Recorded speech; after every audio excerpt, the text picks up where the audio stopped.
জলসেচের শ্যালো বসাতে গিয়ে গত সোমবার মর্মান্তিক মৃত্যু হয় ৩ কলমিস্ত্রির।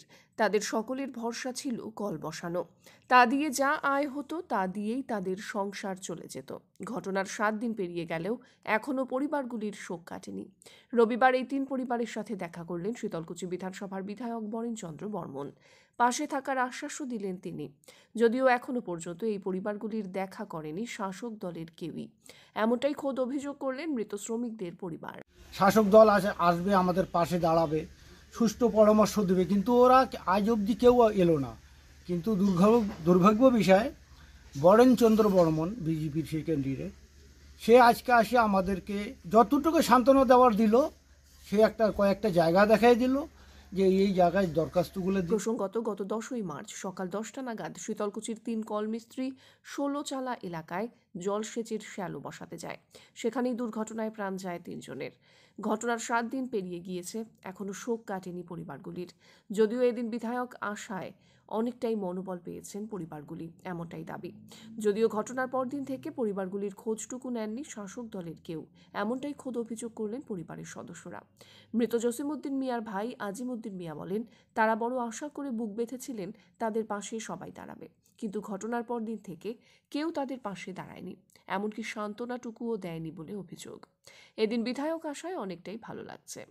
তবে শাসক দলের কেউ এখনো পর্যন্ত তাদের বাড়িতে যায়নি। তিনি এও বলেন, ঘটনার দিন খোদ শীতলকুচি ব্লকের তৃণমূল কংগ্রেসের ব্লক সভাপতি তপন কুমার গুহ এবং শীতলকুচি থানার ওসি অ্যান্থনি হোরো নিজের হাত ধরেই মৃতদেহগুলিকে উদ্ধার করে হাসপাতালে নিয়ে যায়। ওনারা ওই দিন যথেষ্ট ভালো কাজ করেছে, কিন্তু আমরা ভাবতে পারিনি তারা আমাদের খোঁজ খবরটুকুও নেবেন না। আমরাও খুব আশায় ছিলাম। অপরদিকে মৃত আজিজার মিয়ার ভাই আতিয়ার মিয়া বলেন, দাদাই তার পরিবারের কর্তা ছিলেন। সেই দাদার মৃত্যুতে পরিবার অকেজো হয়ে পড়েছে। আমরা আশা করেছিলাম যারা বর্তমানে সরকারে রয়েছে তারা যথেষ্ট সহযোগিতা করবে, কিন্তু কি দেখা গেল, বিজেপির বিধায়ক পরিবারগুলির দেখা করলেন, কিন্তু শাসক দলের কেউ এলেন না। সত্যিই দুঃখজনক ব্যাপার। যদিও এই বিষয়ে বিজেপি বিধায়ক বরেনচন্দ্র বর্মন বলেন, শাসক দলের কেউ আসলো কিনা এই বিষয়টি বলতে পারবো না। 3টি পরিবারের মূল উপার্জনকারী ব্যক্তিরা এভাবে দুর্ঘটনায় মারা গেল, সেই পরিবারগুলিকে সমবেদনা জানাতে তাদের আশা। পাশাপাশি পরিবারগুলির সাথে আগামী দিনে থাকার আশ্বাস দিলেন। যদিও এই বিষয়ে শীতলকুচি ব্লক তৃণমূল কংগ্রেস সভাপতি তপন কুমার গুহর প্রতিক্রিয়া মেলেনি। এ বিষয়ে স্থানীয় শীতলকুচি পঞ্চায়েত সমিতির বিদ্যুৎ কর্মাধ্যক্ষ আব্দুল সোবাহান মিয়া বলেন, ঘটনার দিন বিধায়ককে আসা প্রয়োজন ছিল। ঘটনা পেরিয়ে লোক দেখানোর জন্য তিনি এসেছেন। তিনি বলেন, আজ অর্থাৎ সোমবার পরিবারগুলির সাথে দেখা করবেন আমাদের নেতৃত্বরা। তিনি বলেন, ঘটনার দিন থেকেই আমরা পরিবারগুলির পাশে রয়েছি। তবে আমাদের ব্লকের মাতা অর্থাৎ ব্লক সভাপতি তিনি কলকাতায় যাওয়ায় তাদের বাড়িতে যাওয়া সম্ভব হয়ে ওঠেনি। আজ দলগতভাবে পরিবারের সাথে দেখা করা হবে। আজকে আমরা শীতলকুচির পশ্চিম ঘুগড়ার ডাঙ্গা প্রায় 5-7 দিন আগে এক মর্মান্তিক দুর্ঘটনা ঘটেছে। একই পরিবারের জামাই এবং শ্বশুর আর একজন, মোট 3 জন শ্রমিক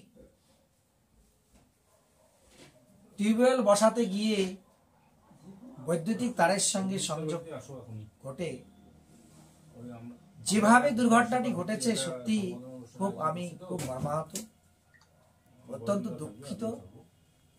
আজকে এরা গরিব মানুষ, খেটে খাওয়া মানুষ, তারা টিউবওয়েল বসাতে গিয়ে একেবারে তাদের জীবন নষ্ট হয়ে গেল, তারা মৃত্যু মুখে পতিত হল। বৈদ্যুতিক তার এত কাছে ঝুলছে, তাদের কোনো ধারণাই ছিল না। হঠাৎ কারেন্টের তারের সঙ্গে, বৈদ্যুতিক তারের সঙ্গে তাদের যে কলের পাইপ, সেটা লেগে এই দুর্ঘটনাটি ঘটে। আজ আমি তাদের পরিবারের লোকজনের সঙ্গে কথা বললাম, তাদের সুবিধা অসুবিধা, তাদের দুঃখ ভাগ করে নিলাম। তাদের দুঃখে আমিও সমব্যথী, আমি অত্যন্ত মর্মাহত।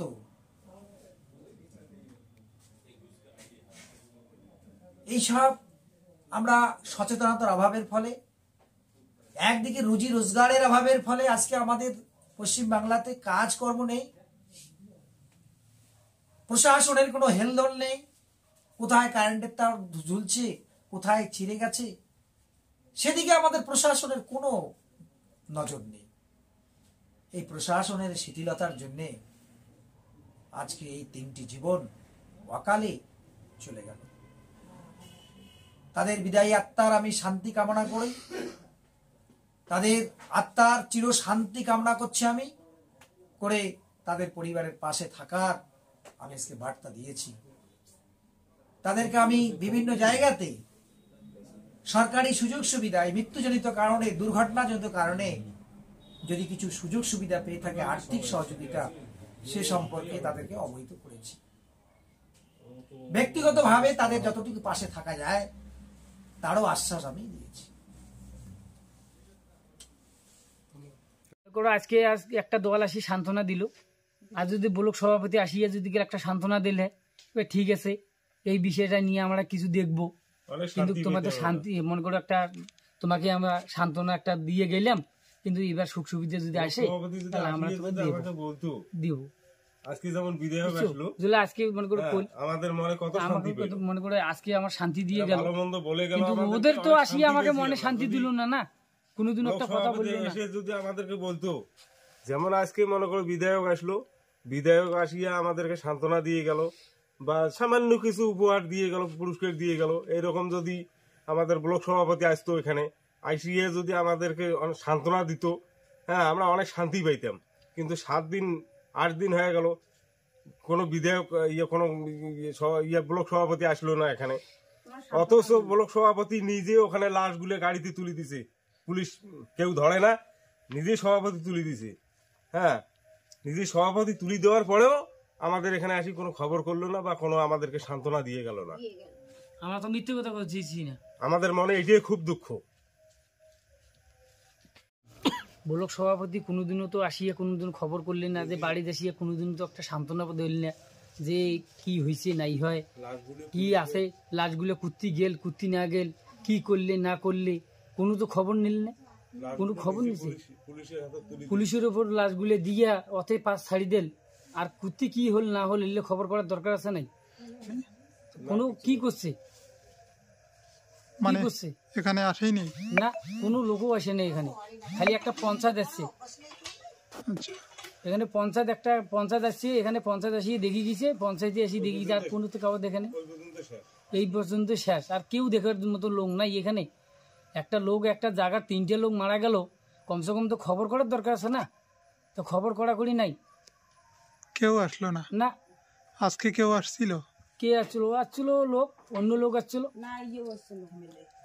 এমএলএ আসছিল, এমএলএ এসে দেখি গেল, কয়া গেল, ভালো মন্দ কথা কইছে। এখন মনে করো এই যে বাড়ি ঘর ভাঙ্গা ভাঙ্গি হয়ে আছে, এখন লোক তো চলে গেল, এখন যে একটা ফ্যামিলিতে যে আছে, ফ্যামিলিটা কিভাবে চলবে ওটা দেখার দায়িত্ব নেই, ব্লক সভাপতি তো দেখার দায়িত্ব আছে। কমসে কম এই যে এইখানে একটা মেয়ে মানুষ একটা একালকা থাকতে পারবে? আমরা তো জামাই লোক, আমরা তো চলে যাবো বাড়ি, কি করে থাকবে এখানে, কে খাওয়াবে? সেই মতন তো একটা ব্লক সভাপতির তো কমসে কম তো একটা তো মনে করো একটা ব্যাপার তো একটা যে কোনো একটা সিস্টেম করে দিয়ে যাবে, যে কোনো একটা মনে করো সুবিধা অসুবিধা আছে, তার থেকেই তো লোক দেখার দরকার আছে না। তো কমসে কম তো দেখায়, কমসে কম মনে করো না হলেও তো সান্ত্বনা দেও, না ঠিক আছে এখানে থাকা যাবে না, কি অন্যটা নিয়ে গিয়ে একজনের বাড়িতে একটা ঘর দুয়ে তুলি দিয়ে ওখানে রাখবো, তো কমসে কম এইটাই তো সান্ত্বনা দেওয়ার দরকার ছিল। কোনো সান্ত্বনা কোনো দরকার নাই, মানে ব্লক সভাপতি মনে করছি কি এখানে এবার আসলেও এবার টাকা লাগবে, মানে হ্যাঁ আমার একটা এবার ধন দৌলত চাইতেছে মানুষ, দেখার দায়িত্ব নাই কিছু। এত ঘন একটা ঘটনা হল তো ঘটনাটা তো দেখার দরকার আছে না। যখন ভোট লাগে তখন তো মানুষ খালি ঘরে ঘরে বগলে বগলে চাপি চাপি লোক 17 ভোট নেওয়া যায়, এই ব্যাপারটা নিয়ে কথা কওয়ার দরকার নাই, এই কথাটা কওয়ার দরকার নাই। যে আপনার শ্বশুর মশাই শ্যালোর বসানোরই কাজ করতো, সারা জীবনটা ওই কাজকর্মা করিয়েছে আর বেচারা খায়। আর এই পর্যন্ত সুখ সুবিধা কি সরকারের কি একটাও আসে নাই? এই পর্যন্ত একটা দানা পানিও পায় না বেচারা। আপনারা কি বিদ্যুৎ দপ্তরের সাথে যোগাযোগ করছিলেন এই বিষয়টা নিয়ে? কোনো করি নাই এখনো। আমরা জানি ব্লক সভাপতি আছে, বিচার হবে হবে হবে করতে করতে দিনই চলে গেল, কাউ খবরও নিল না। তো করবো এখন আমরা বিচার আমরা নিজে করব। এখন যদি তো ব্লক সভাপতি না করে তাহলে আমরা করবো না, না কি পেছি বেসরা এনে বাড়ি ঘর দেখো কি রকম ভাঙা চুরি হয়ে পড়িয়েছে। আজ পর্যন্ত কি সরকারের কি সুখ সুবিধা কি জীবনে আসে নাই? মমতা কি কিছু দেয় নাই? এ পর্যন্ত কি পাওনা দেওয়ার কি যোগ্যতা কি নয়? যা তার বাড়ি ঘর পাকা বিল্ডিং তুলছে তাকে কি সবকিছু পাওনা দেওয়ার জন্য কি সব রেডি? আমরা কি পাওনা দেওয়ার জন্য কোনো অধিকারই নাই? খালি ভোটের মালিক নাকি? ভোট তো দেওয়ার অধিকার কি দিছে? কিছু তো দেয় নেই। আচ্ছা, এখানে আশপাশে বগলা বগলি লোককে পুষ্করি দেখবে তো যে এখানে সুখ সুবিধা পঞ্চায়েতের কত রকমের আসছে কি না আসে, ঘর আসি গেল, কত রকমের সুখ সুবিধা আসি গেল, একটা তো দানা পানিও এখানে পাইলো না। বিধায়ক কি বললো আজকে? এখনো বললো কি আমাদের ওই যে দরখাস্ত দেওয়ার বললো যে এখানে দরখাস্ত দেওয়া হবে, বিচার হয় নাই এতদিন, এখন খবর করে নাই। যে তোমরা খবর করো, তোমাদের লড়াই তোমরা করো। সহযোগিতা কিছু করেছে আজকে? সহযোগিতা কি করবে? ওই যে কইছে যে কাপড় চোপড় দিয়ে গেছে, এই যে দেখা করি গেল যে যা হবার হয়ে গেছে, কিন্তু যেগুলো চিনতে পছন্দ করেন না, যা গেছে চলিতে চিনতে তো করি লাভ নাই, চিনতে করি লাভ নাই, যা হয়েছে হয়েছে। কিন্তু এখন কথা কি, এখন মনে করে যেগুলো আসেন, এখন মনে করে যেটু আসেন ফ্যামিলিতে আসেন, এখন সুস্থভাবে চলেন। কিন্তু যদি সরকারের মধ্যে কোনো সুখ সুবিধা আসে তাহলে আমার দেওয়ার মতন কোনো চেষ্টা করব। কি নাম আপনার? হাফিজুর রহমান। এই যে আপনি কি হন? ওদের জামাই হই। কিন্তু আমি এসি এখানে, আমার তো সংসার আছে, আমাদেরও তো বউ বাচ্চা আছে, বাল বাচ্চা আছে। আমাদের তো মনে করো মেয়ে উঠে গেছে, বিয়ে শাদী দেওয়া খাবে। এখানে যদি গেলে আমি যাতায়াত করি সবসময়, যদি এখানে থাকি, তাহলে আমাদের বাড়িতে কি হবে? বাড়িতে তো একটা আবার বিদ্যুৎ ঘর পড়িয়ে আছে বাড়িতে এখানকায়। বাবা তো মারা যাওয়ার 6-7 মাস হয়ে গেল। ওখানে দেখবো না এখানে দেখবো? আমি বলতে আজকে বিধায়ক আসলো বরণ বর্মন, আজকে আমাদের খোঁজখবর নিয়ে গেল। তো উনি আসছে ভালো জিনিস, কিন্তু আমাদের শাসক দল যে আছে এরা এখনও কেউ আমাদের খোঁজখবর নিল না, বা কোনো সাজেশন দিল না আমরা কী করে চলবো, কি করব, না ওরা কিছু বললো না, ওরা খোঁজখবর নিল। কিন্তু বিশেষ করে ইলেকট্রিক অফিসে কোনো ধরনের কোনো কিছু আমাদেরকে জানানো হয় নাই। আর সবথেকে বড় কথা হলো যে এখানে আমার বাবা শর্ট খেয়ে মারা গেছে, সেখানে তারের উচ্চতা ছিল মোটামুটি 20 ফুট। তো এই 20 ফুটের জন্য আমার বাবা গেছে, তার সঙ্গে সঙ্গে আরও 2টো প্রাণ গেছে। তো 11,000 ভোল্টের সবথেকে বড় জিনিস হলো একটা শর্ট সার্কিট হলে সঙ্গে সঙ্গে কিন্তু শাটডাউন হয়ে যায়।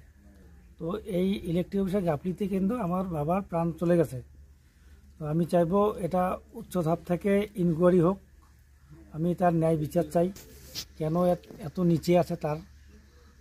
আর সবথেকে বড় কথা হলো আমরা তো কী করে চলবো না চলবো, তো আর্থিক সহায়তার জন্য আমি হয়তো যদি এরা কিছু না বলে তাহলে আমি উচ্চ পদে যাওয়ার জন্য আবেদন করব। আমার নাম হাবিবুর রহমান।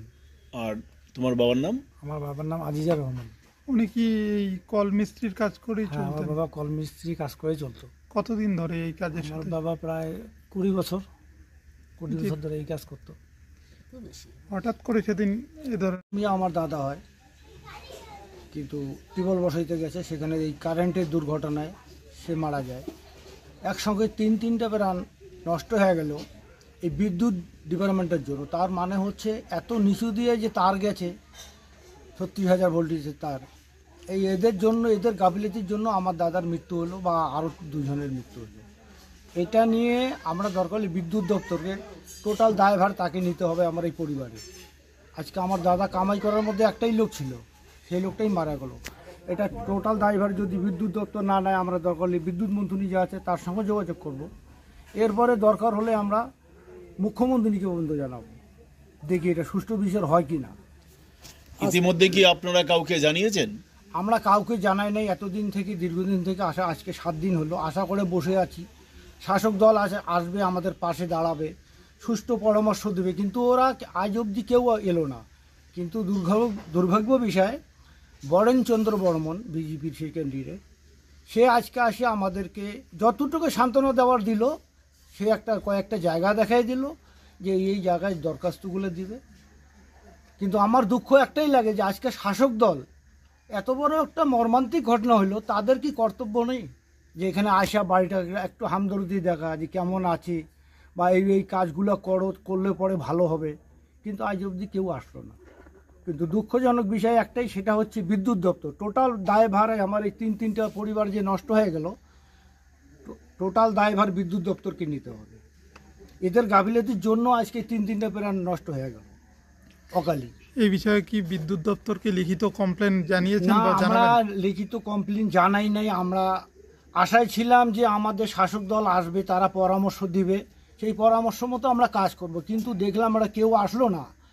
এখন কালকের থেকে আমাদের যতটুকু দৌড়ানো দরকার আমরা দৌড়েতে থাকবো, কোথায় কোথায় চিঠি দিতে হয়, দরখাস্ত দিতে হয়, আমরা এগুলো করব। সমস্ত দেখি দপ্তরে অভিযোগ জানাবেন? হ্যাঁ, আমাদের সুষ্ঠু বিচারটা হয় কি না, এই সব জায়গায় দরখাস্ত পাঠাবো, বিদ্যুৎ মন্ত্রীর থেকে আরম্ভ করে সব। আমরা সুষ্ঠু বিচার চাই। এটা আমার দাদা একমাত্র ওই পরিবারের গার্জিয়ান, আজকে সংসার অচল হয়ে গেছে। কি নাম আপনার? আমার নাম হচ্ছে আতিয়ার মিয়া। আপনি কি হন যিনি মারা গেছে? আমার বড় দাদা হয় আজিজান মিয়া। এই জায়গাটার নাম? এই জায়গাটার নাম হচ্ছে পশ্চিম শীতলকুচি। শোনো, আজকে যাওয়াটা বড় কথা নয়। উনি বিধায়ক হিসেবে যেদিন মারা যায় সেদিনে ওর যাওয়া উচিত ছিল। সেদিনে আমাদের শীতলকুচি ব্লক সভাপতি তপন গুহ মহাশয় এবং আমাদের থানার ওসি ওরাই নিজেই এই লাশ অবস্থায় হাতে করে নিয়ে এসে গাড়িতে তুলি আমাদের শীতলকুচি স্বাস্থ্যকেন্দ্রে আনে। সেদিনে তো বরেন বর্মনের দেখা পাওয়া যায়নি। আজকে যাওয়াটা অনেক লেটে হলো। উনি আজকে কি দিবে আর দিবে না সেটা আমাদের কোনো যায় আসে না। ও লোক দেখানোর কাজ আগের থেকেই করে, এদের অভ্যাস। বিজেপি যারা করে সারা লোক দেখানি কাজেই করে, এটা সবাই জানে। যারা কাজের উন্নয়নের কথা তো বালাই নেই। আগামী 26-এর ভোটের জন্য এরা কিছু লোক দেখানি কাজ করতেছে। আমাদের শীতলকুচি ব্লক তৃণমূল কংগ্রেসের ব্লক সভাপতি আমাদের মাননীয় তপন গুহ মহাশয়, উনি দুদিন বাইরে গেছিলেন এবং আমাদের দলের থেকে নিশ্চয়ই আলোচনা হয়েছে ওই পরিবার তিনটে নিয়েই। এই আলোচনা করার পরেই আমরা হয়তো আগামীকাল আমাদের প্রাক্তন বিধায়ক হিতেন বর্মন মহাশয় এবং শীতলকুচির ব্লক সভাপতি কর্ণধার তপন গুহ আমরা দলগতভাবে নিশ্চয় আগামীকালকে আমরা ওই পরিবার তিনটের কাছে আমরা যাব।